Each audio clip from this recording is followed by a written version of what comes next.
Assalamualaikum warahmatullahi wabarakatuh. Halo, saya Dr. Uli. Kali ini kita akan membahas sesuatu yang sangat menarik, apalagi kalau misalkan Anda sedang sakit atau orang yang Anda cintai sedang sakit dan dianggap atau dibilang katanya sakitnya tidak mungkin sembuh. Atau mungkin Anda sekarang lagi sakit dan pengen supaya lebih cepat sembuh aja gitu ya. Nah, kita akan bahas penyembuh tercepat untuk segala penyakit, termasuk penyakit-penyakit yang dianggap selama ini tidak bisa sembuh, misalkan diabetes, kemudian hipertensi, kemudian kanker mungkin, dan penyakit-penyakit lainnya yang saat ini mungkin memang belum ada obatnya. Nah, penasaran? Pengen tahu apa itu? Gimana caranya? Dan pakai apa gitu ya? Kalau pengen tahu, simak sampai selesai, jangan di-skip supaya nggak salah paham. Kalau udah siap, ayo kita mulai.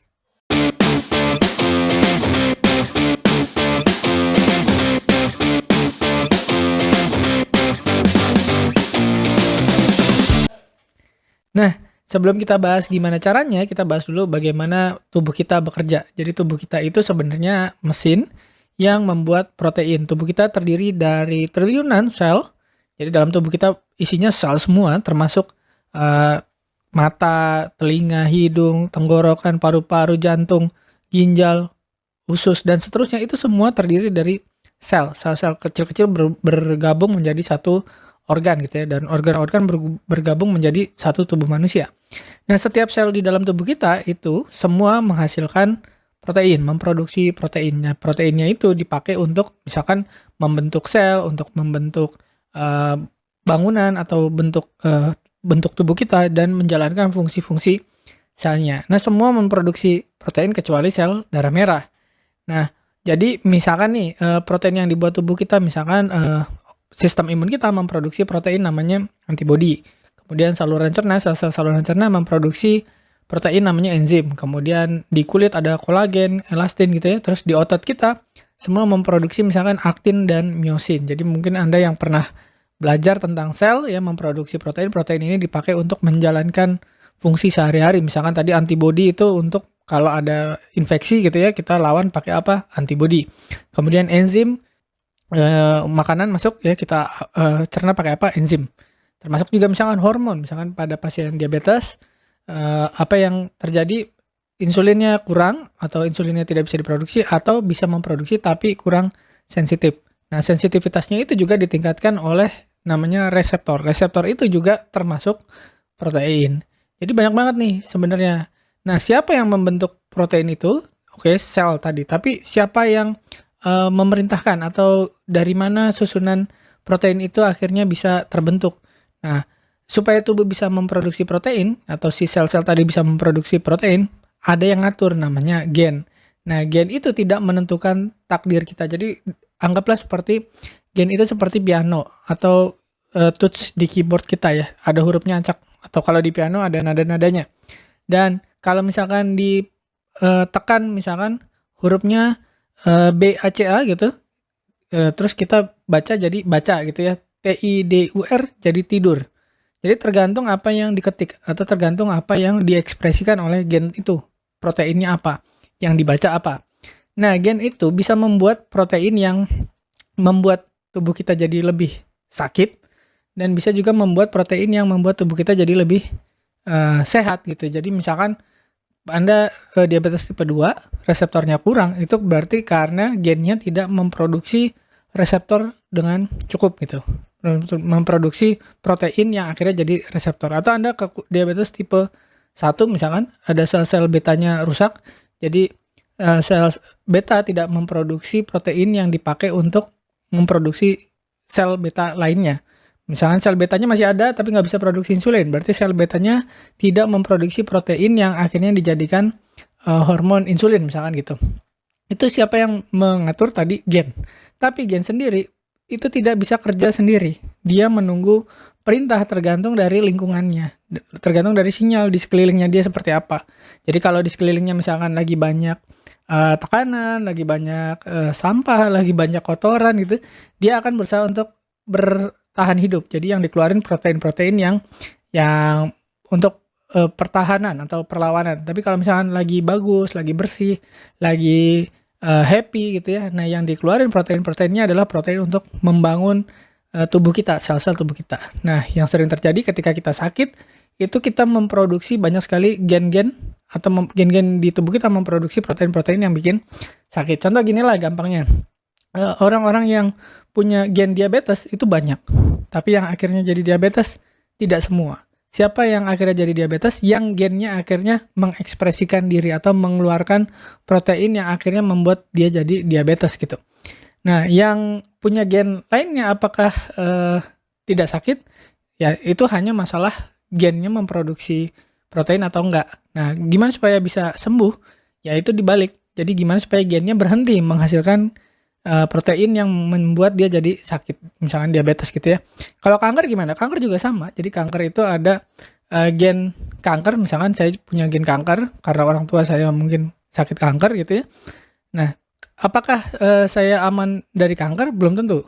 Tergantung gennya mau keluar atau enggak, mau mengeluarkan proteinnya atau enggak. Kapan gen itu dikeluarkan? Dalam kondisi dan lingkungan yang sesuai. Makanya itu, apakah yang punya gen kanker semuanya kena kanker? Enggak juga.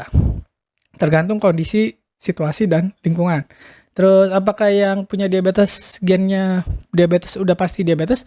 Enggak juga. Ya tanya aja orang yang diabetes, saudara kandungnya itu semua pasti punya gen diabetes. Tapi kenapa hanya beberapa orang yang akhirnya jadi benar-benar diabetes? Karena tadi proses untuk bisa jadi sakit itu gen kita butuh lingkungan yang tepat supaya dia keluar. Gitu. Begitu lingkungannya dibalik, misalkan lingkungan yang sehat, tidak stres gitu ya, tidak banyak tekanan, itu biasanya malah kebalikannya. Jadi bisa nggak kanker atau diabetes atau hipertensi atau mungkin Anda udah pengapuran di tulang atau Anda sudah ada sumbatan di arteri di jantung atau di otak, apakah bisa di reverse? Apakah bisa dikembalikan? Nah, ternyata ada beberapa yang bisa membuktikan bisa kembali gitu. Dengan apa? Dengan mengubah tadi gennya. Jadi gen itu apakah selalu menjadi penyakit? Nah, ternyata dari banyak penelitian hanya 1-2% penyakit yang disebabkan oleh genetik bawaan murni. Contoh misalkan diabetes tipe 1, Tay-Sachs dan lain-lain. Misalkan ada talasemi ya, terus hemofili dan lain. Itu bisa. Jadi memang dari kecil langsung sakit gitu, tanpa harus lingkungannya, gaya hidupnya berubah gitu, dia memang pasti akan sakit. Nah, tapi sebenarnya 98-99% itu gennya harus dipicu dengan lingkungan luar. Nah, lingkungan luarnya itu ada 2, 1 gaya hidup, 2 perilaku, ya. Nah, perilaku ini termasuk apa yang kita pikirkan dan rasakan. Dan ini yang faktor yang paling besar ternyata, pikiran dan perasaan itu. Jadi gen tidak menciptakan penyakit. Jadi kita misalkan bahwa ada setiap orang tuh macam-macam, ada gen kankernya, ada gen diabetesnya, ada gen misalkan stroke, ada gen untuk serangan jantung, ada gen misalkan gampang pembuluh darahnya tersumbat, ada gen gampang osteoporosis, dan seterusnya, banyak gitu. Tapi yang mana yang akan keluar, itu tergantung dari tadi, gaya hidup dan perilaku. Dan perilaku kita itu sebagian besar ditentukan oleh pikiran dan perasaan. Jadi bukan gen yang menyebabkan penyakit, ya. Walaupun ada tadi 1-2%, nggak diapa-apain juga keluar gitu ya. Tapi sinyal dari lingkungan itu sendiri. Nah, ini namanya ilmu epigenetik. Kalau tadi genetik, ini bawa gen apa, yang menentukan bakal keluar atau enggak, ini nama ilmunya adalah epigenetik. Jadi gen itu bisa ada gen sehat, ada gen penyakit, ada gen tumor, pro tumor, ada gen yang stop tumor, anti tumor, itu juga ada. Ya, gen kanker, ada gen anti kanker. Ya, kira-kira gitu jawabannya. Kenapa penyakit yang tidak bisa disembuhkan, apakah bisa disembuhkan? Bisa, kalau kita bisa mengatur kondisi lingkungan di sekitar gen itu. Nah, tadi disebutkan lingkungan itu biasanya dari apa yang kita makan, kita kurang tidur atau enggak, banyak sampah apa enggak di dalam tubuh kita. Terus yang paling dominan itu adalah ternyata pikiran. Jadi kalau pikiran kita mikirin hal yang sama, membuat pilihan yang sama, misalnya mikir jelek-jelek, pilihannya jadi makannya juga kurang teratur, tidurnya nggak teratur, ya tindakannya juga jelek gitu. Karena pikirannya jelek, tindakannya jadi jelek, perasaannya juga jadi jelek, maka mengaktifkan gen yang jelek. Jadi kalau pikirannya masih sama, tindakannya masih sama, emosinya masih sama, maka aktivasi gen yang sama menghasilkan penyakit yang sama. Itulah mengapa kita nggak bisa sembuh-sembuh. Misalkan Anda sakit tumor, Anda diabetes, Anda hipertensi, selama masih mengaktifkan gen yang sama, maka tidak akan berubah hasilnya, gitu. Gimana caranya? Kita harus mengubah tadi lingkungan di sekitar gen. Ada nggak kemungkinan untuk berhasil? Ada. Ada nggak kemungkinan untuk tidak berhasil? Ada juga. Tapi daripada tidak mencoba, ya lebih baik dicoba. Jadi penyakit-penyakit yang sulit disembuhkan atau dibilang tidak bisa disembuhkan, masih ada kemungkinan untuk bisa dibalikan atau di reverse ketika kita menciptakan kondisi lingkungan yang cocok untuk gen yang kebalikannya. Jadi gen pro tumor diaktifkan selama ini, kita stop, diganti dengan mengaktifkan gen yang anti tumornya misalkan, atau diabetes diaktifkan dengan regenerasi sel baru atau regenerasi gen baru dengan gen yang anti diabetes misalkan. Nah, jadi dengan mengubah pola pikir, mengubah perilaku kita, apa yang dimakan, kapan tidurnya, berapa lama, istirahat enggak, stres enggak. Nah, itu bisa mengubah gen mana yang diaktifasi. Gitu. Jadi ada gen selama ini untuk perlawanan, gen untuk merusak. Nah, kita aktifkan gen yang untuk pertumbuhan dan perbaikan. Jadi bisa menurunkan inflamasi, menurunkan penyakit. Saya sering sekali banyak dapat pasien yang peradangan di seluruh tubuh. Misalkan dia karena diabetes, karena dia hipertensi, karena dia stres kronis, akhirnya peradangan di seluruh tubuh terjadi, penyumbatan pembuluh darah di seluruh tubuh juga. Kaki, di kepala, stroke juga, pasang ring juga di jantung, ginjalnya juga mulai turun, kakinya mulai bengkak karena tersumbat. Dan itu bukan 1-2 pasien, banyak ya. Tapi begitu dia mulai mengatur lingkungannya, mengatur gaya hidupnya, mengatur pikirannya, mengatur perasaannya, lebih tenang, lebih ikhlas, lebih menerima, itu ternyata banyak peradangannya bisa turun. Dan penyumbatan-penyumbatan itu juga bisa dibantu, bisa untuk lebih cepat turun. Tentunya dengan misalkan makannya diubah, terus pakai suplemen, terus istirahat, tidur, dan segala macam, itu bisa. Ya, nah, pernah ada eksperimen 120 peserta, ini diukur kortisol. Kortisol itu hormon yang menyebabkan kita stres, dan imunoglobulin A, itu yang antibody, gampang diukur karena diambil dari ludah ya, dari mulut. Kortisol diukur dari darah.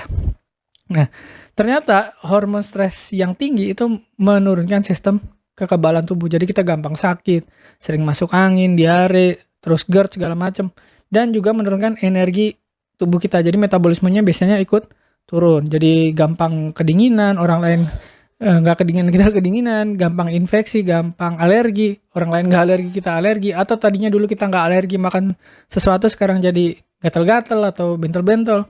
Nah, itu biasanya hormon stresnya tinggi terus-menerus ya.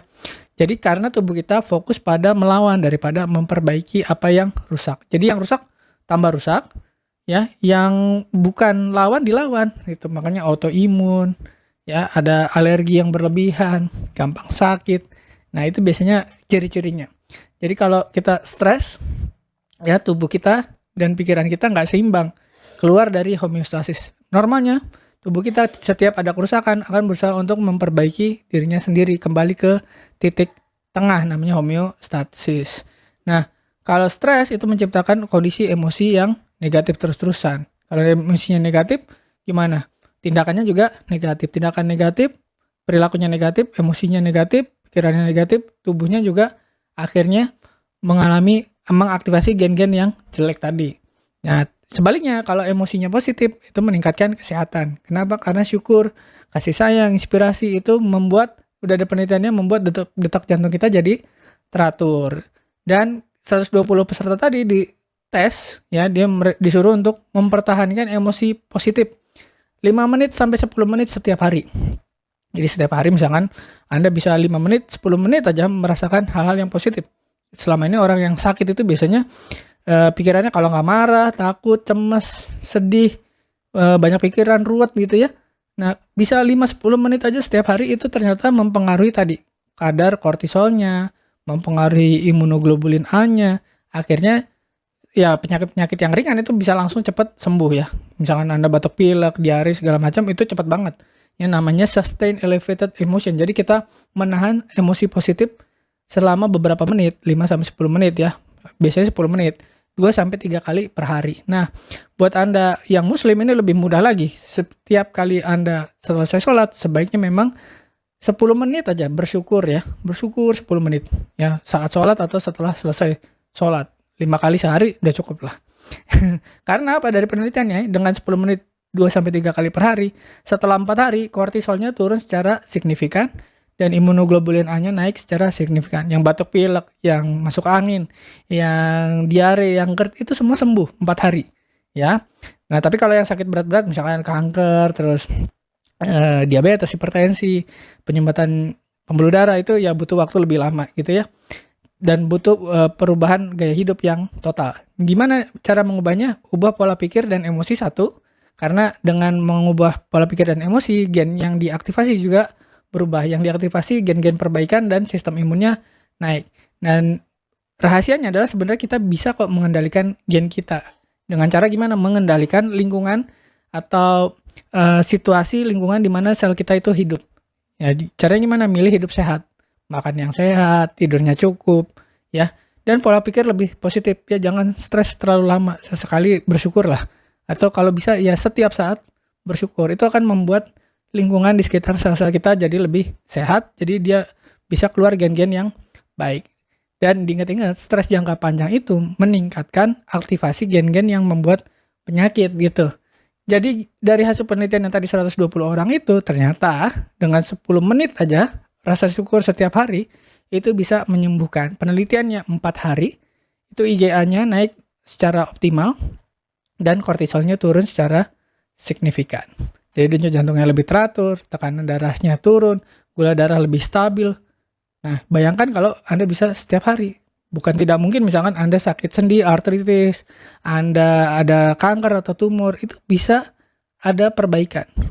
Ya, memang tidak semuanya akan 100% berhasil, enggak juga. Tapi tidak ada salahnya untuk dicoba. Dan kalau ini bermanfaat, bagikan kepada teman-teman atau saudara yang mungkin sekarang lagi berjuang untuk supaya bisa dapat kesembuhan. Terima kasih sudah menyimak. Saya Dr. Ruli. Semoga bermanfaat. Assalamualaikum warahmatullahi wabarakatuh. Terima kasih telah menonton hingga selesai. Jangan lupa tulis pendapat Anda di kolom komentar. Saya Dr. Ruli dan saya sangat senang bisa belajar dan berbagi dengan Anda.